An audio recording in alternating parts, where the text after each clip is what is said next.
রাহমাতুল্লাহ। ওয়ালাইকুম আসসালাম। কেমন আছো তোমরা? আলহামদুলিল্লাহ ভালো। আমরা যখন এই স্কুলে ছিলাম এরকম বিল্ডিং ছিল না এই স্কুলে। তোমরা জুতা পরে পায়ে স্যান্ডেল দিয়ে আসছো, আমরা কিন্তু খালি পায়ে আসতাম।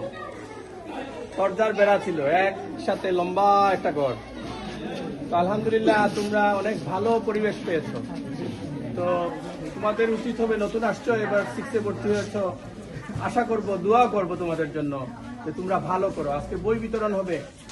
এই বিদ্যালয় ঐতিহ্যবাহী বিদ্যালয়, এখানে অনেকের কষ্ট, অনেকের রক্ত, অনেকের ঘাম এখানে জড়ানো। তো তোমাদের উচিত থাকবে তোমরা যাতে ভবিষ্যতে উজ্জ্বল এই এলাকার মুখটাকে উজ্জ্বল করতে পারো। আমি এই আশাই ব্যক্ত করব তোমাদের কাছে। তো আমার এই অনুরোধ থাকবে, স্যার আজকে আমাদেরকে এখানে সম্মানিত করতেছেন, আমরা বই বিতরণ করতেছি, কিন্তু আমার অনুরোধ থাকবে তোমরা এই বই, এই বিদ্যালয়ের এই সুমন যেটা বলছে যে এই